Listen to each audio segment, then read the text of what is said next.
And we are live. All right, Mr. Tex, go ahead, introduce yourself and tell us what's what.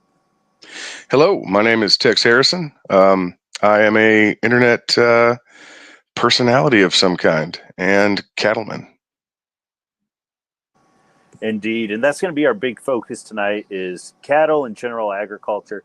I'm curious to hear somebody else talk about it and see what their thoughts are on what makes up the genetics of it, where we're moving it as a country, and then just see what's going on. We might tie that in a little bit into Elon Musk, the designer babies, and the harems, but all right, go ahead. And how did you get into agriculture, and what sort of is your goal, say, over the next 10 years?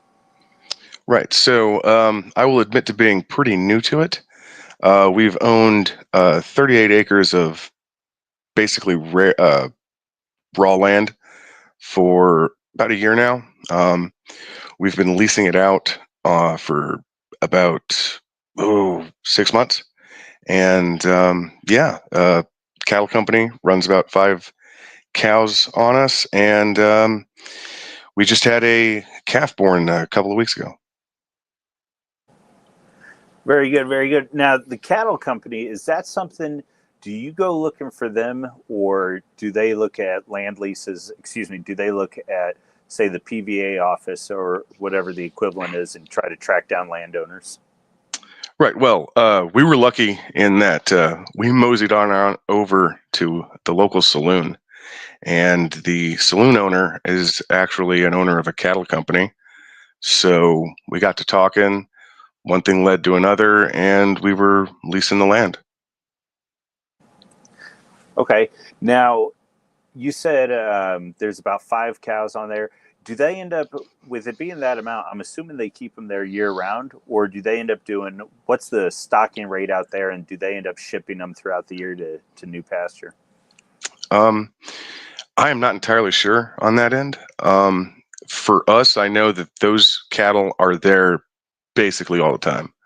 I do know that the company leases out a couple of more ranches, and so they do move about. We're probably due for a move about since they've been there for going on, yeah, like I said, I think 6 months now. So maybe that'll change. Not entirely sure. Mainly, what in our area is a hard thing to find is constant water. Yeah, absolutely. West of the Mississippi, that's always the biggest deal. You know, it's real easy when you hear about, and I don't know how hard it is in Texas, but Colorado, Wyoming, Montana, I believe even some of the strictest water laws you're going to find in the entire country. Is Texas the same? Are you able to collect rainwater? Is there more precipitation than you're going to find up north? Um, so I believe we are allowed to collect rainwater, though uh, mostly we're in almost perpetual drought. So it's one of those things where I think the state government kind of just knows that if they tried to get involved in stuff like that, people would not be very happy. Yeah, this whole concept is honestly a little bit wild to me. Did they and so stop me if you don't want to get into any details or whatever, but I'm curious, did you guys have to install waterers and water lines? Did they do that? Is it self-managed? Are they expecting you guys to feed and care for them, or do they come out once? How does this whole operation work? Right. So she has a few hands that come out and do the feeding and watering. We do have a livestock tank on the property, so it's usually filled with water, and that does them well. We actually just got a pump installed and is now pumping and providing. I want to say like 50 gallons or something for them a day. Yeah. Now you said you were thinking they were running all Angus. Is that what I remember hearing you say? Yes, I believe. Okay. Yeah, that is a wild operation. Because I'm just thinking too, loading and everything.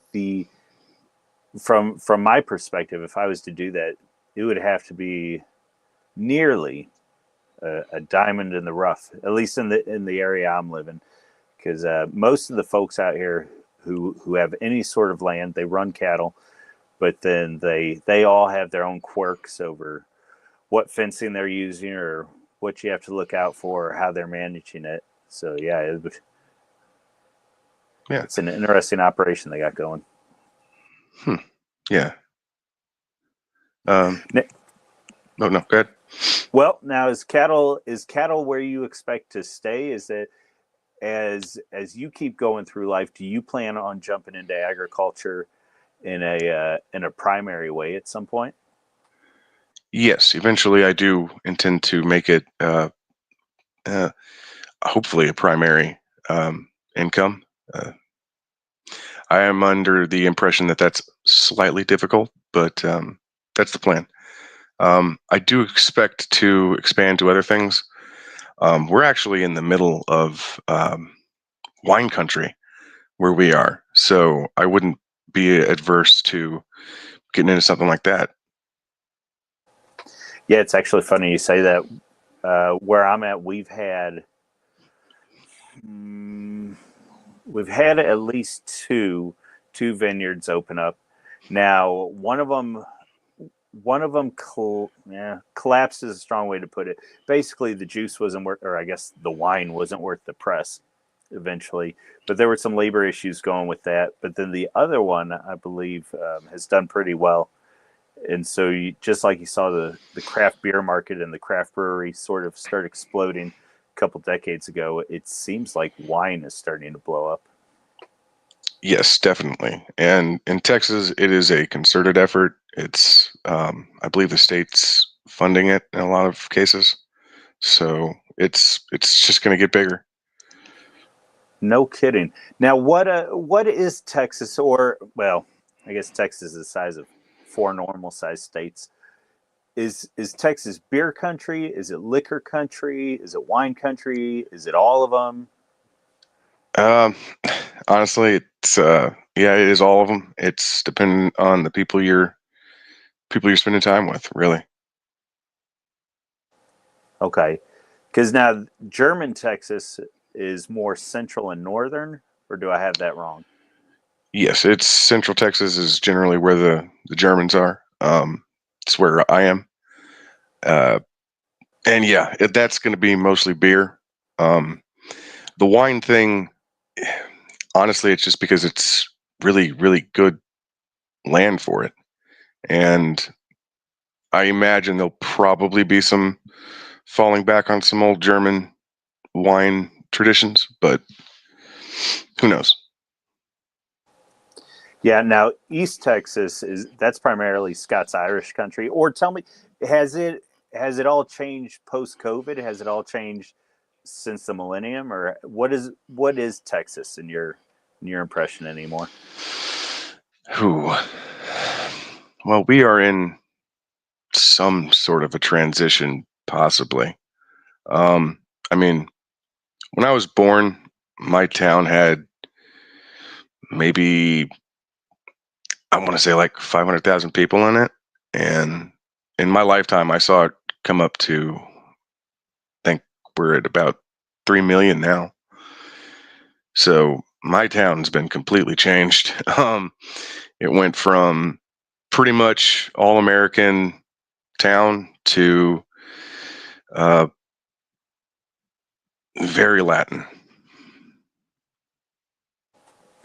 Yeah, I know when. So going way back, you remember Katrina and Rita, the year that hit? Yes. Yeah. So I had gone down to Mississippi, and I was helping out with stuff going on there after Katrina. Then Rita hit, and went out to Louisiana, and what is that? Oh, I can't remember the parish I was at. Lake Charles. Anyway, somewhere in Louisiana, and then we went on break out to East Texas for a while. And this was just a tiny town in the middle of nowhere, and had a K through 12 school, and the biggest thing going was the high school football game.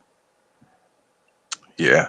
So I imagine that's not quite what Texas is anymore, or Um, at least most of it. in a lot of places it still is. Uh, one of the towns we're near, it's always kind of nice when you go in there on a Friday night or a Thursday night or something like that, and you're in a diner and they've got the local high school game playing.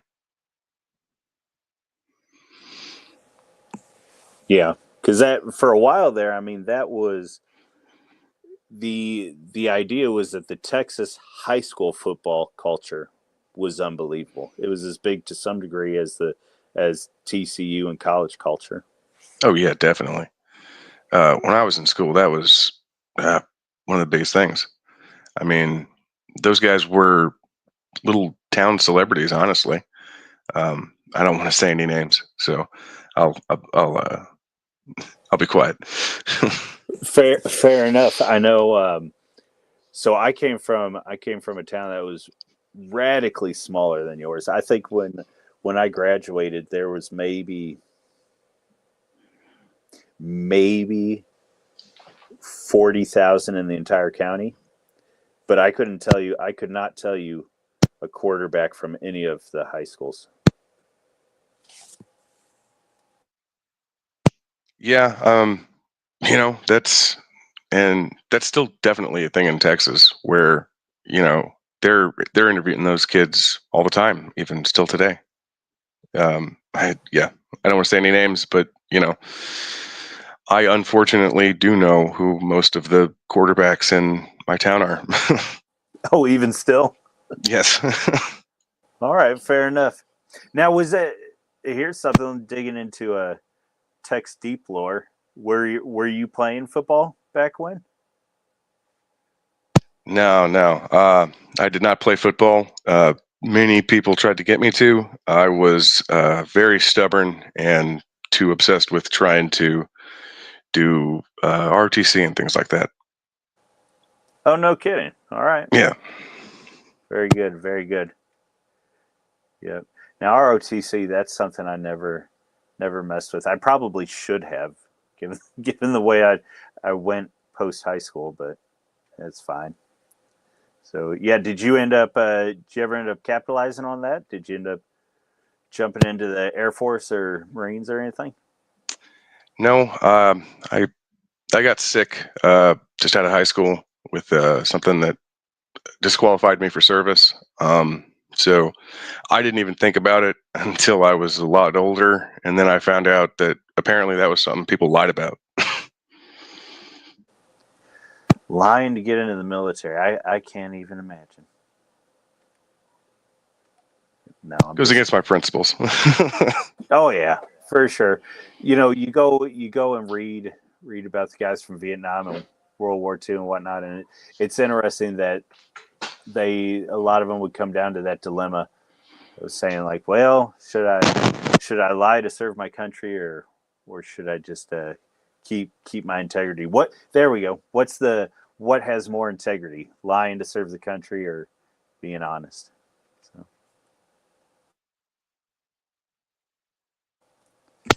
but yeah, Yep. they were. What's Yeah. that? Sorry, I said. Sorry, my mic got muted there for a second. I said, yeah, I chose honesty, I guess. Yeah, absolutely. Well, good. So you are Texas born and bred then, and then you're doing the cattle right now. Uh, is cattle sort of the goal? I know you were talking about vineyards. Where where else do you see your agricultural operations in say 10, 15 years? Oh, that particular part, just for what it's good for. I might like to get some goats too. Um, I would like to buy more land out there if I could to try to expand it, but neighbors probably won't sell.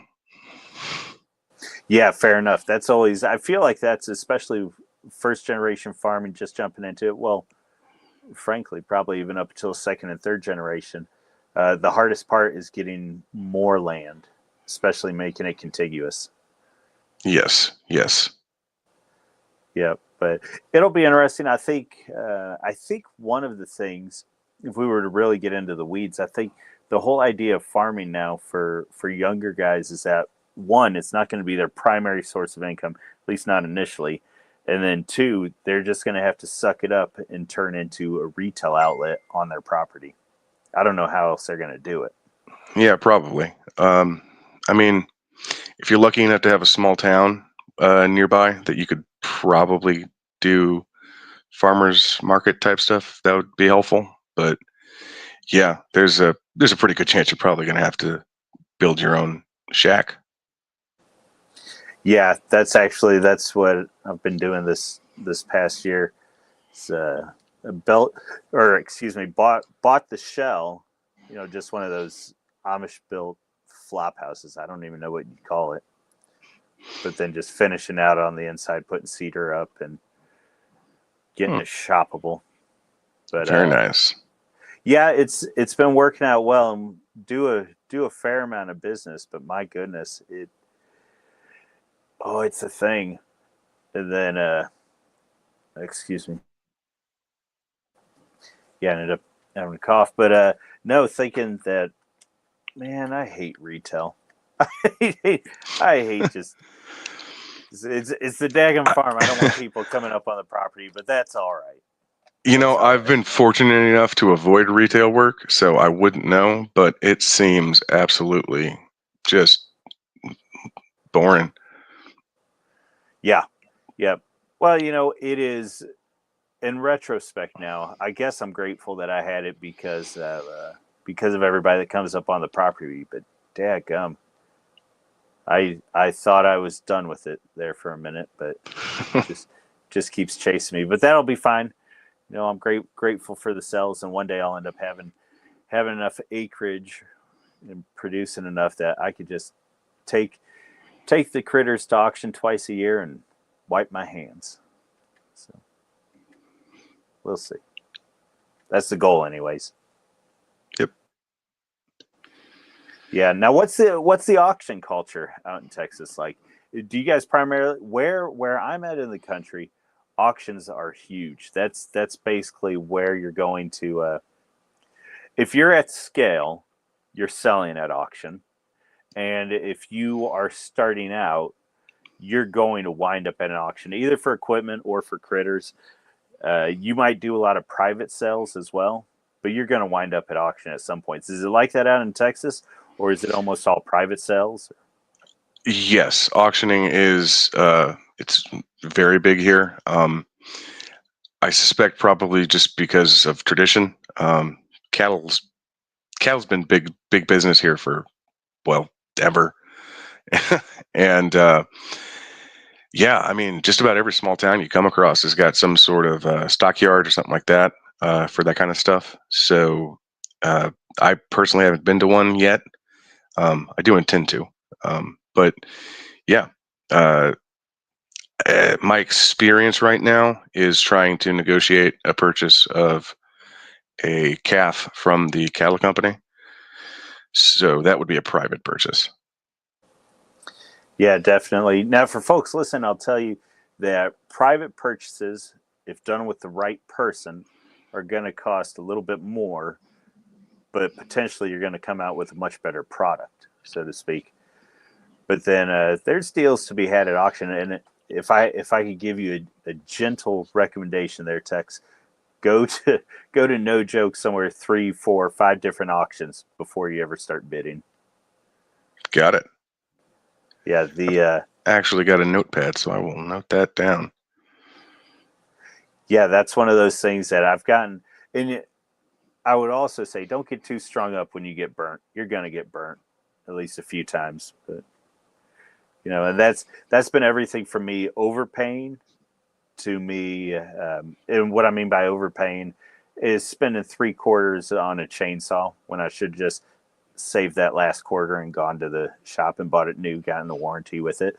So I've overpaid that way, and then I've gotten critters before that. If you're 30 feet out from the ring, sitting up in the stands or whatever, you do your best, but sometimes you overpay and they got a couple goiters or they're a little bit lamer than you realize. And then I've Right. gotten horses that are just asses. Yeah, But yeah. I hear that can be the case with horses. yeah. So the horse thing, you hear the horror stories and they talk about how, oh, they go and they put them on meds before they take them in, and they get them all sedated. And I've never seen that. I don't believe that. But what they do sometimes is that they'll have a high strung horse that they rode the tar out of it for 3 or 4 hours before they brought it in. And so don't buy a sweaty horse at auction. I'll tell you that much. And then when Yes, you yes. when you get the horse home, they're just most of the time you get what you thought you got, especially if you've done it a few times. But sometimes you'll get one home and you'll be like, what did I get myself into? Okay, noted. I would like to get some horses. That would be nice. Yeah, riding or working? What's your Um. poison? Oh. I guess I'd probably prefer a riding horse. Yeah, fair enough. I had enough work, and I've got some work coming up from this upcoming fall that I was running draft horses for a while. Well, now for those who know, let me intro that a little bit. I was not running full Belgians or Percheron, but I had little halflingers that could get most of it done. They're about 1,000 pounds, but they're only 14 hands or so, and was running them for several years, and then I'm going to start running them again this fall. I've got some work for them, but Okay. draft horses are a lot of fun. But boy, if I had the time and the money for some good riding horses, I'd like to jump into that. Yeah. I mean, I hear you can ride a draft horse if you train them right. Well, you can, but have you ever ridden a barrel? No. That's the issue. It's that, and because boy, we're really getting into the weeds a little bit. So horses, by and large, are cut from two different cloths, and you have hot or warm horses, and then you have cool and cold horses. Okay. Almost all your, and it's more temperament than anything, but it's also if you have a cool-blooded Arabian, it might work for pleasure, but if it's more of you need an endurance horse or something, you're not really going to want a cool-blooded one necessarily. You're going to want one with a little bit more spirit, a little bit more willingness to get up and move. But then with the draft horses, you're going to want them more cool-blooded uh, because you want them to work, and you want them to be willing to get in there. Now, most draft horses, they've got the muscle there, and the best draft horse is going to be real cool blooded and willing to work. But sometimes he's so cool blooded that he's just a fat bastard. So, Okay. Okay. That's good to know. yeah. So, and you know, sometimes they can have the best personality, but if they don't work, I've got, unfortunately, one of my horses I have out there. He's tiptoeing that line of being useless, but he's not there. But boy, he'd like to be. Hmm. Yeah. Uh, yeah. I'll be honest. It's all new to me.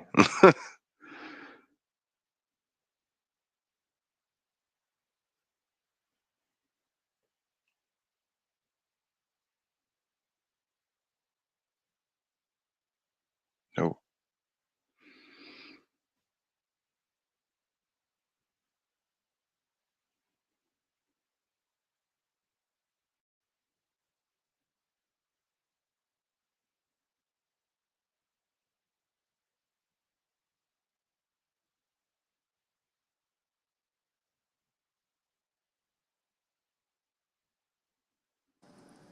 Oops, there we go. I was muted. Can you see that screen? Is it popping up for you? Yes. Yes, I can. Okay, perfect. Yeah. So these are halflingers, and Okay. they're only about 14.2, but they'll be circling about 1,000 pounds.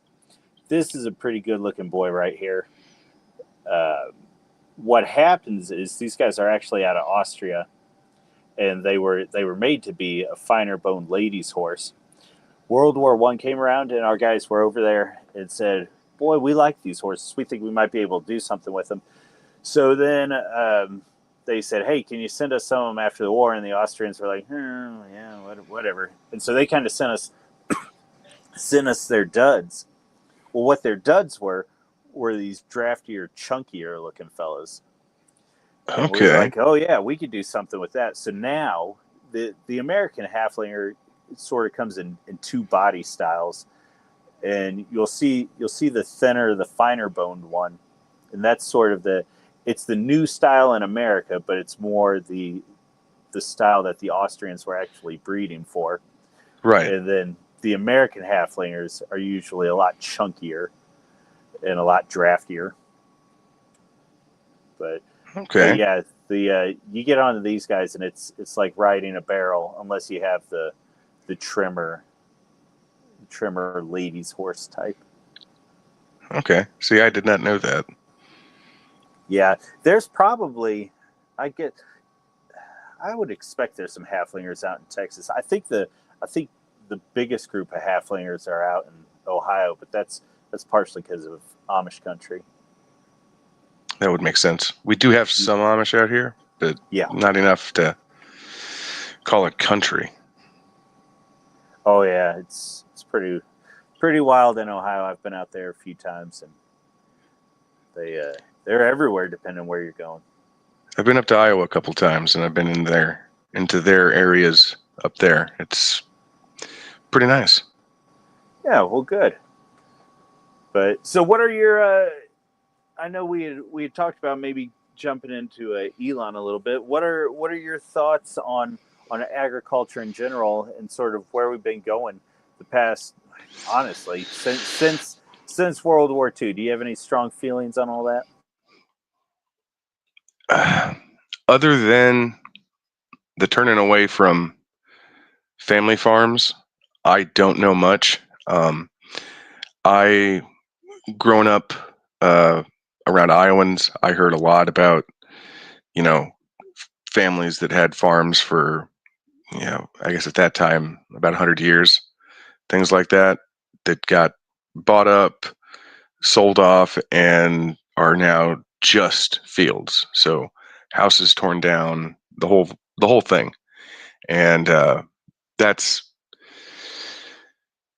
that seems to be just more of that coming down the line, which is a little worrying. Um, but who knows? Maybe all of this return to tradition stuff will kick in, and we'll get to some more family farms.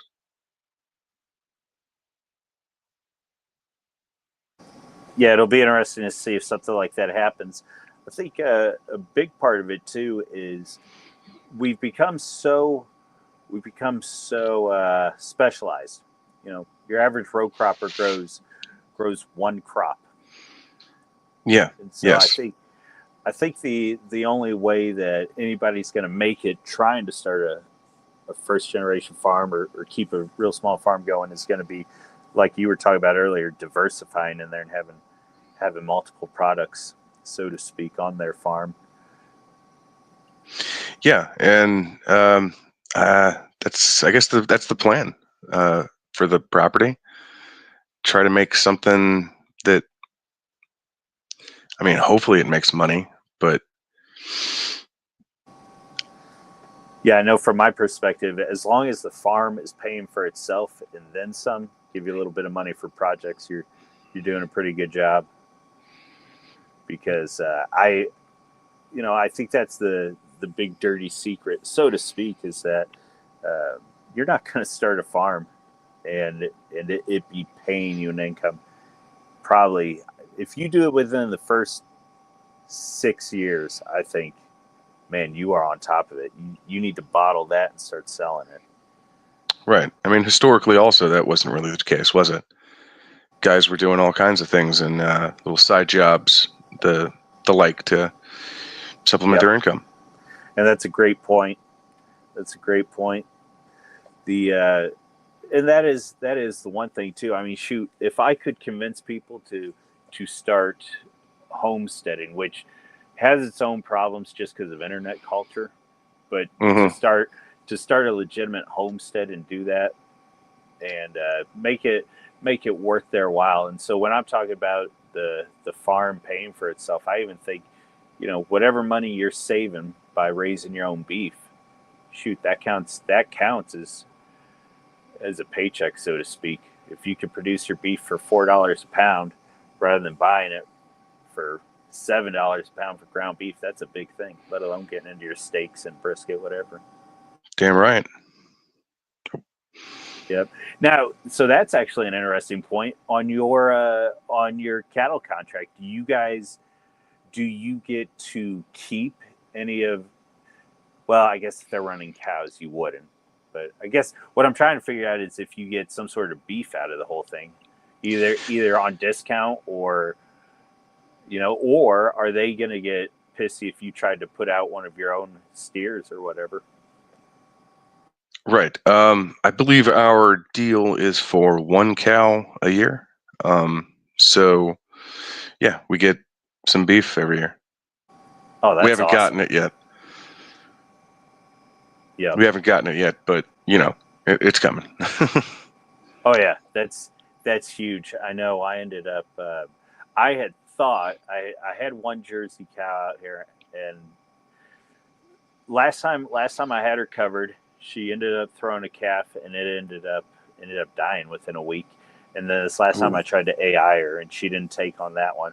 And so I was about to send her to the butcher, and then I'm going to give her another shot, get her covered again this year, and so we'll see if that takes. And then I brought in another one the other night, just because it's when you raise your own and then end up throwing it in the freezer, not only is it a financial blessing, but it's nice to see what was going on the past year. Well, frankly, between the process of them carrying and then get one big enough to throw in the freezer, that's nearly 2.5, 3 years you're talking about.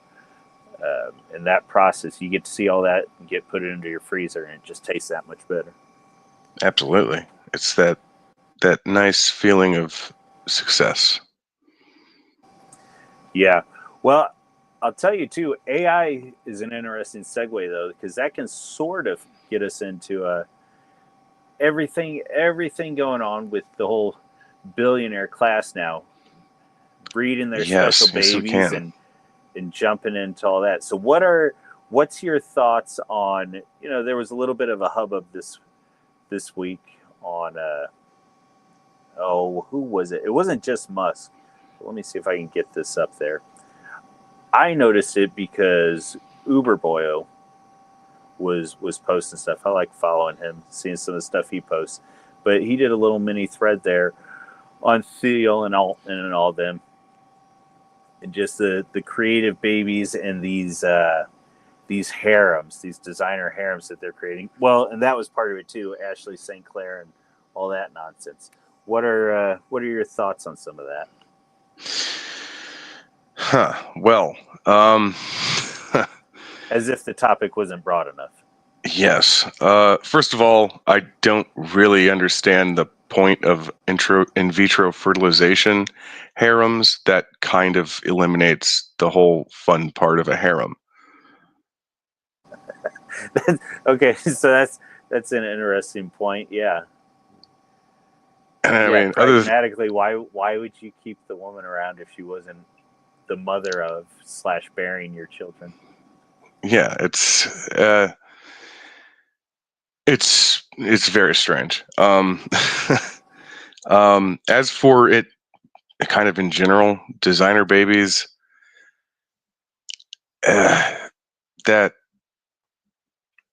that's just too close to, in my opinion, playing God. But that's an old opinion. It's an old opinion, but I don't know that it's any less true now than any time else.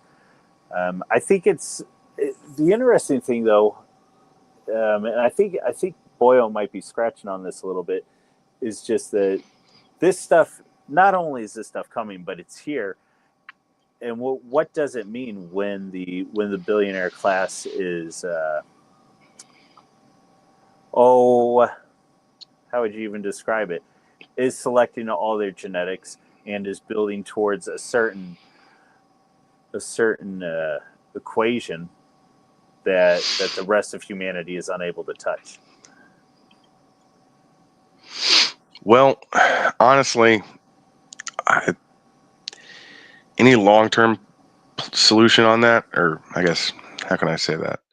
Any long-term plan they may have on that, or any one guy may have on that, um, it's just, in my opinion, it's bound to fail. You know what I mean?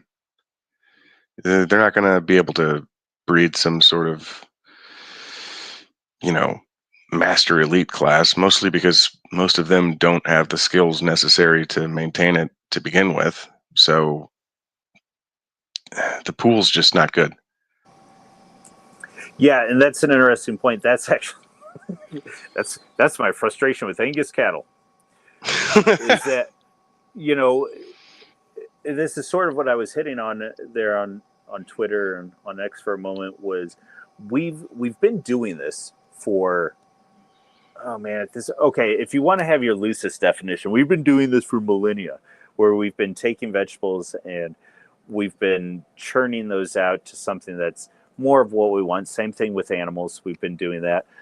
One of my frustrations, though, is that when we start talking about today's Angus cattle or livestock in general, certainly getting into different GMO crops, is we have continued to take the pressures off of the critters and do it in such a way that it costs us in inputs. And we have to continually be throwing in these outside inputs to produce a certain product. And it almost seems like we're going to start doing that with people. And so, one, you can't plan for all the necessary by diverse biological factors that they would need in any given environment.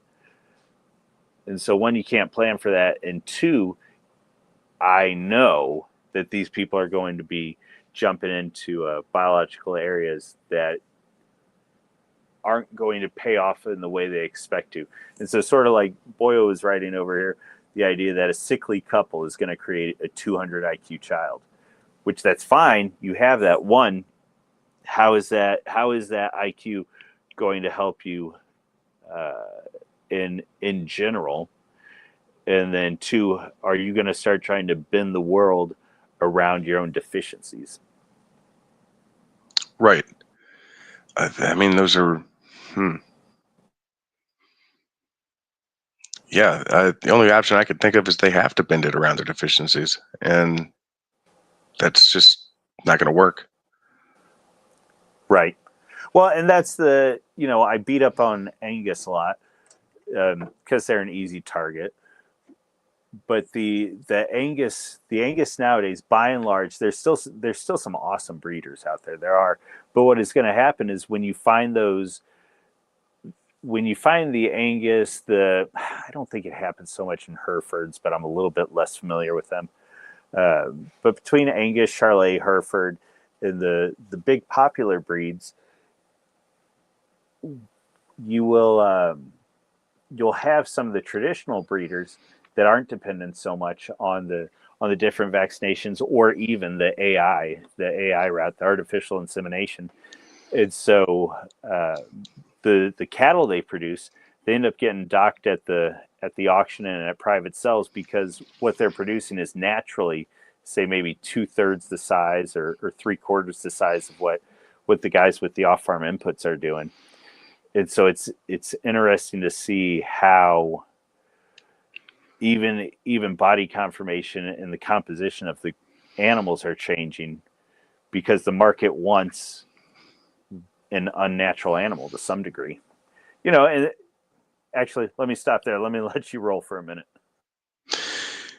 Yeah, no. I mean, isn't that, correct me if I'm wrong, but this is something we already kind of came across with chickens and stuff, isn't it? Actually, is there something specific you're talking about? Because I'm off the top of my head, I'm not sure what you're talking about, and I'm far less familiar with chicken than I am livestock. Okay, yeah. I remember something from, I don't know, some internet rabbit hole somewhere about, they started genetically modifying chickens to be more, I guess, more juicy, more meaty. and the nutrients has been going down ever since. So now you're getting to the point where it's not really as healthy a meal as it would have been, say, in 1950. Okay, yeah. So in a more general sense, I am familiar with some of this, in that they started crossing Cornish and doing. So what you used to have in chickens is that you would have your general chicken, and by and large they weren't great meat animals, but they were decent layers. And well, okay, so this happened with chicken, and it happened with all your livestock. Is they started making sort of this industrial variation.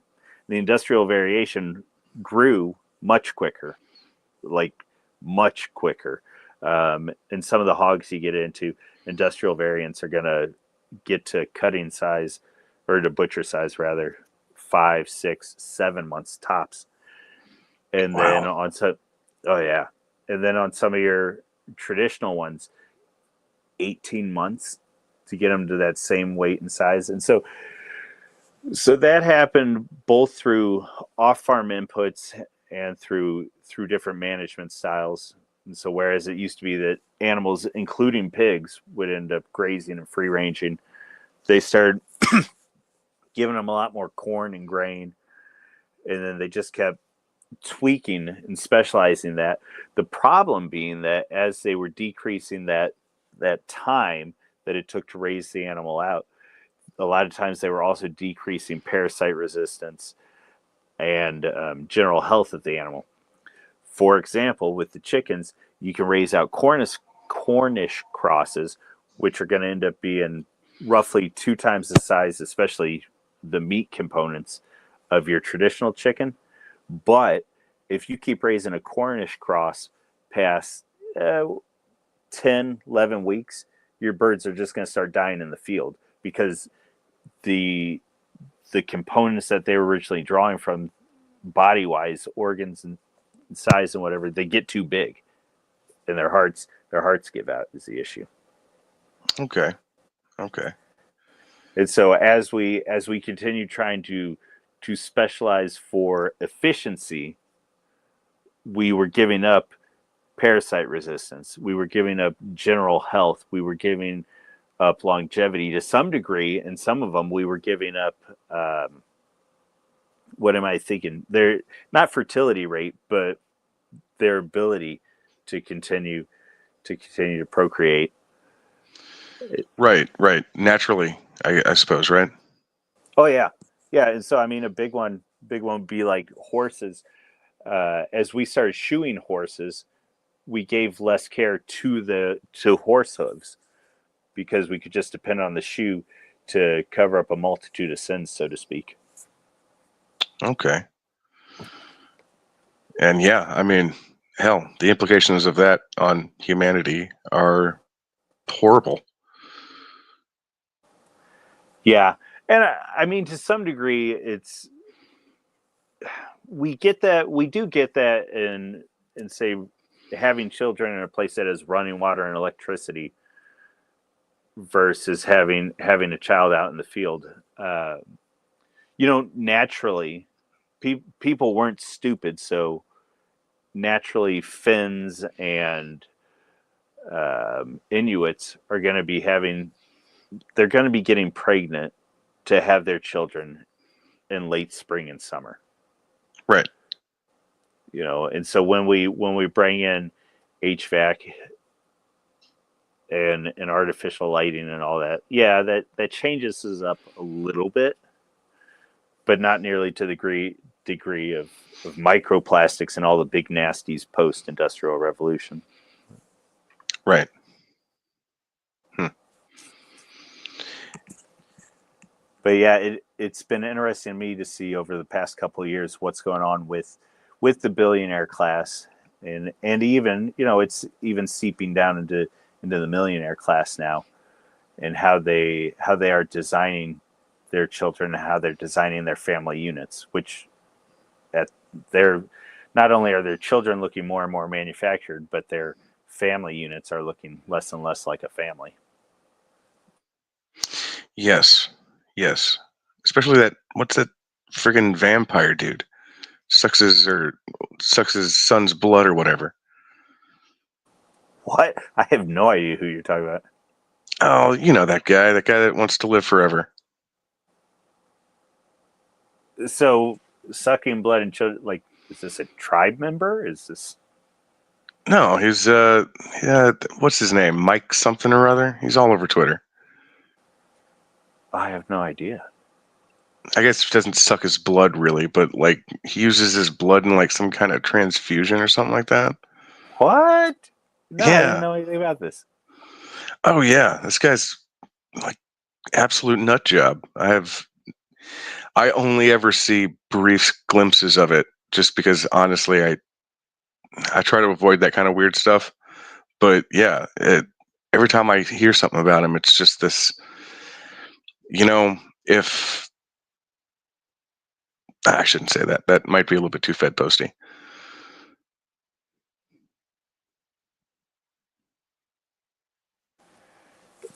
All right, fair enough. Yeah, I have no idea who you're talking about, but it makes sense.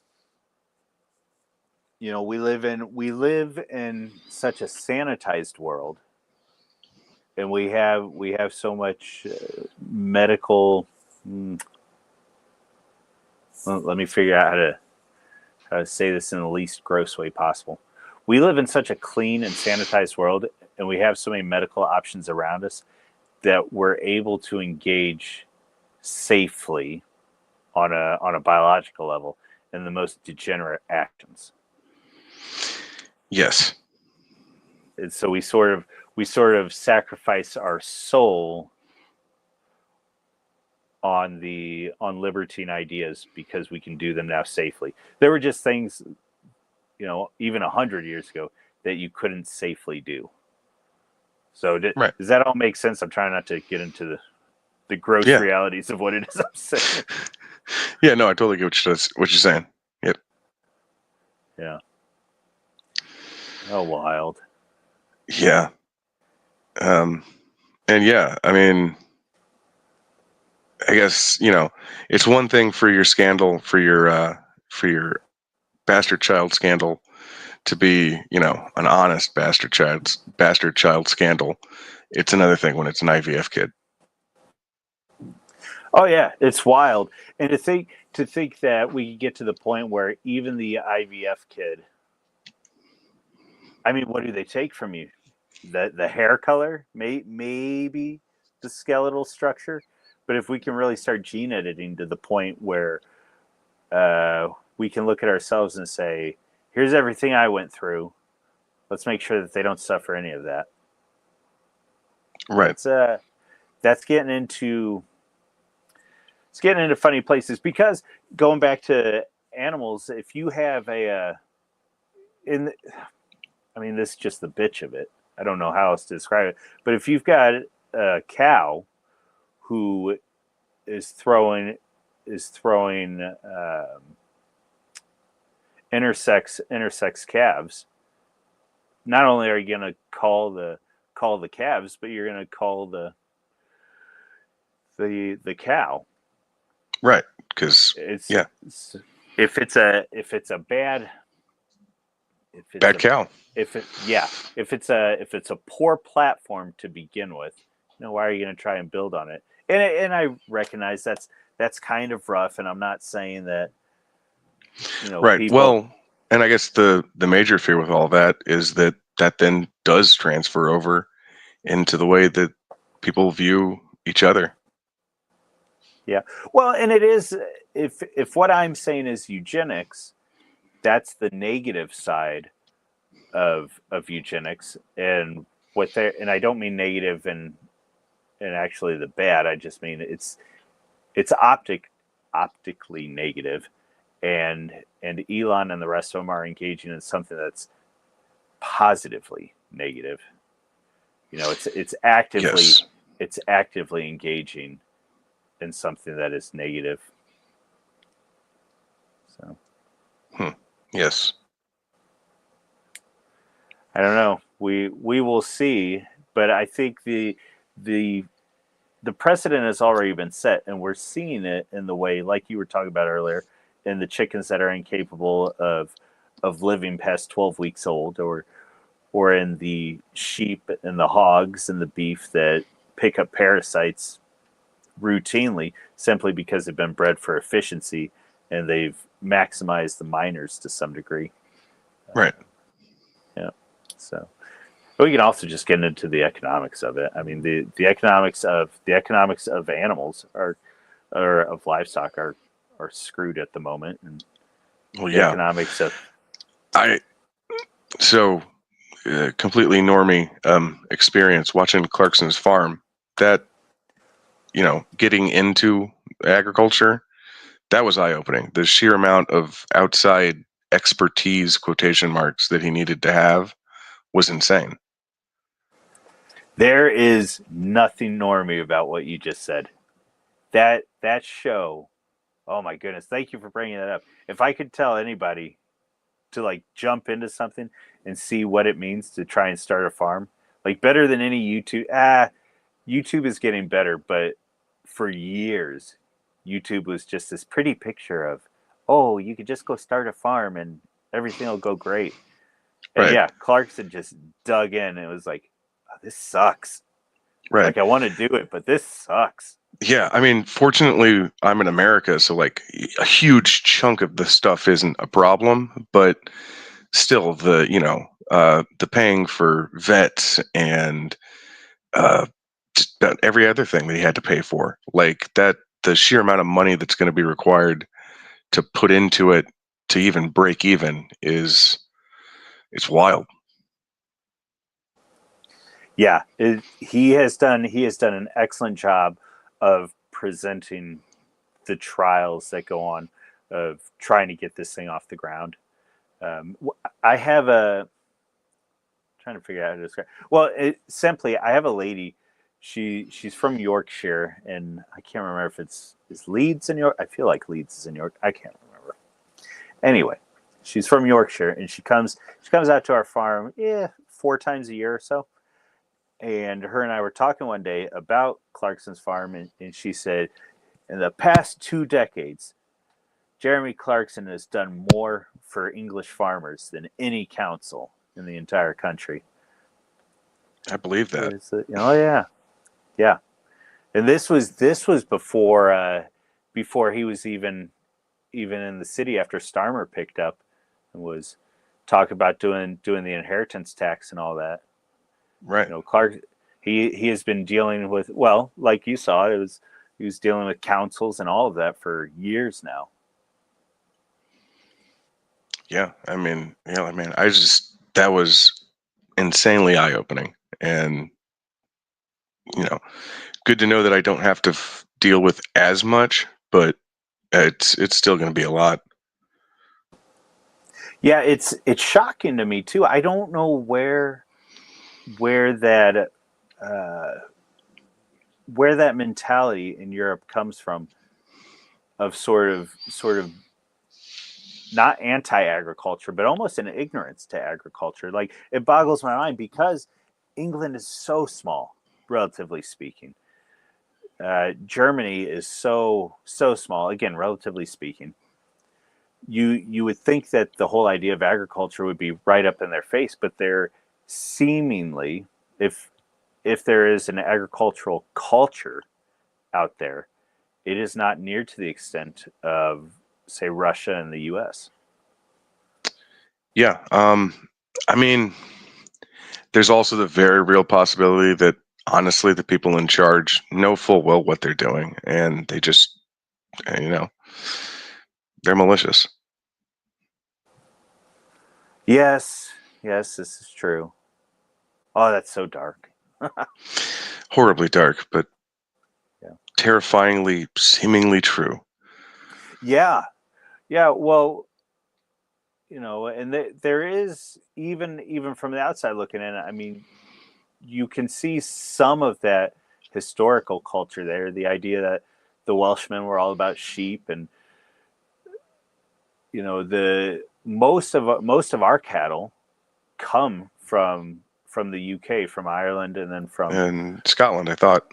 uh-huh. Yeah. Yep. So your jerseys, your Dexter, your dadgummit, the big one, the one you guys have, the Angus. Angus, yeah. Yeah. You know, these are all coming. They're all coming from the UK and Ireland, and we have very very small amounts of continental cattle here over in the States, and so the lore and the history is there, but that's I need to get an English farmer on here. I need to get a I mean, yeah, hell, that'd be good. oh yeah, because I would be curious because you know there's always that chance too that we see the worst of stuff, and then in our online circles we hear from the commentators from those countries, but you know they need to highlight some of the issues, and so maybe it's not as bad over there, but boy, it looks like the whole idea of agriculture in Europe is going the way of the dodo. Yeah, and it's kind of hard to believe because I mean, eventually they're going to have to do something. Yeah, I mean, who wants to import all their hogs from China or all Yeah, their beef from eventually it's just going to cause a problem and they're going to have to go back. Yeah, there was a season in there where frankly I was getting a little gun shy, and anything could happen, right? Like the whole world was locked down 4 years ago. Right. But there was a season where I was definitely getting worried about animals and what the government, the U.S. government, was ultimately going to decide and how states were going to be handling it. But here in say the past 3 or 4 years, and it might have been a reaction to the whole lockdown. I think the agricultural culture in the U.S. is still awfully strong. Yeah.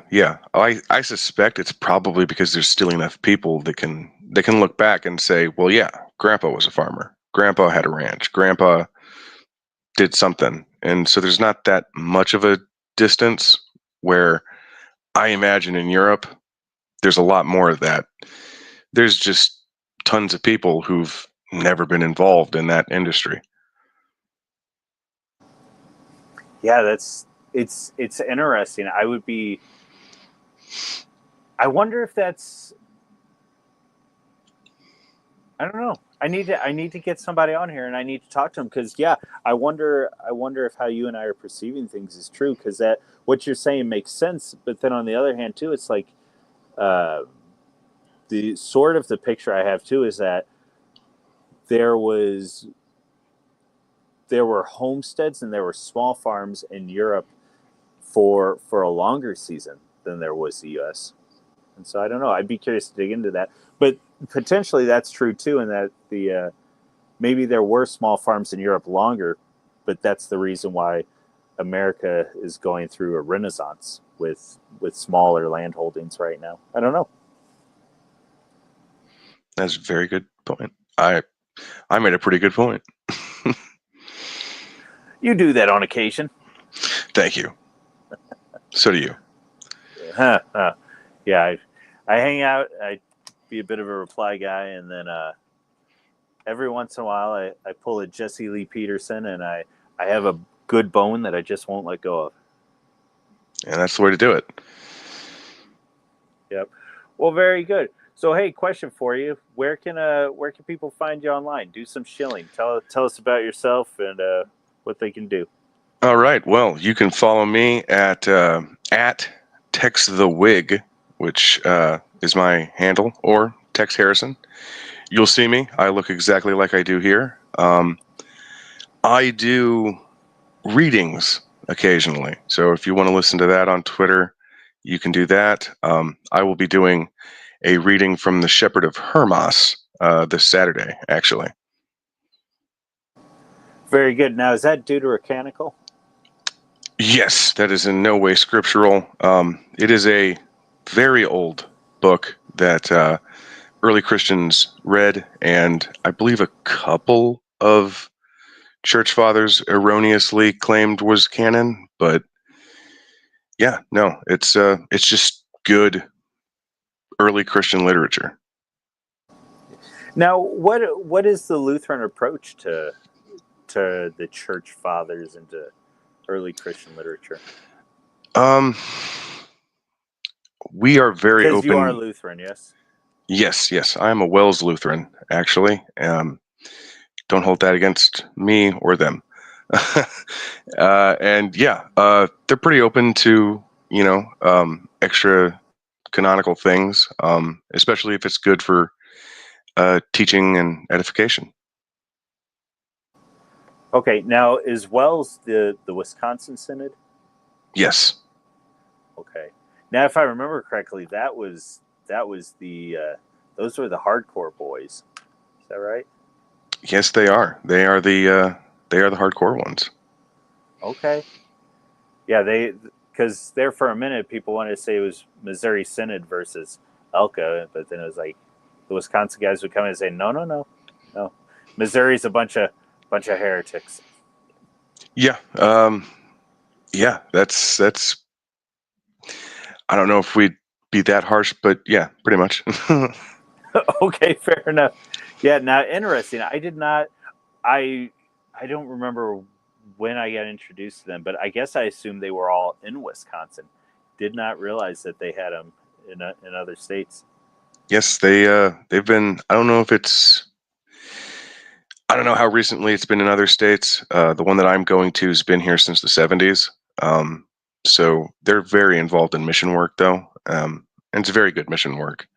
Um, so yeah, I mean, if you're interested in Lutheranism, they are the way to go, as far as I'm concerned. Oh, that's wild. We should have see if we can get Turnip Seed on here with you. You guys just I talk about would Lutheranism for a minute. love to talk to Turnip Seed about this. Yeah, very interesting. I'm only have the loosest affiliation with Lutheranism these days, and that is because so family on dad's side, uh, hardcore Lutherans to the point that my grandmother got chastised when she had told my great grandmother that she had gone to an Episcopalian church. Well, that's she probably deserved it. Well, right. My grandmother said, "How dare you? How dare you? We are Lutherans in this house." And then, my dad decided to get squirrely, and he married a low church girl, and it was all from there. It happens sometimes. Nothing you can do about it. Yep, fair enough. Very good. Yeah, actually, I might seriously reach out, see if we can't get him on here to talk with you about it, because I'm curious about Lutheran lore, Lutheran expansion, and what that means anymore. So, boy, you guys are probably heavy Book of Concord and whatnot, yeah? Yes. No kidding. Very interesting. All right, well, good. I don't mean to keep bugging you with new questions, but yeah, hey, I appreciate you coming on. Not a problem. Hey, I love being on. This is something new. This is fun, and it was nice talking to you, man. Yeah, absolutely. So I'm going to shill a bit for, I got 2 videos this week. Let's see, Proper Horror Show. Do you follow her at all? Not that I'm aware of. Okay. So I'm trying to remember how I heard of her. Might have been through Poe the Person, or it was somebody over in Europe. Anyway, Proper Horror Show. She is currently working through her series on folk horror, which is the only kind of horror I actually enjoy. And so in that, you're going to see Blood on Satan's Claw, and then she worked through another one called The Witches. Did you ever see Ager's new Witch? What I think it's VVITCH. Ooh, no, I have not. Okay, I don't exactly recommend it, but it is what it is. It's a contemporary folk horror. I think the old stuff was better. / Ager's just annoys me. Between that movie and The Northman, he just annoys me. But yeah, so Proper Horror Show, go on there, check out her streams here in the past few weeks. She's doing some of the folk horror, and then to be completely normie, all out normie with Clarkson's Farm, I'm gonna say Wendigoon put out a fun video this past week going through a Bible lore iceberg. So Ooh, fun.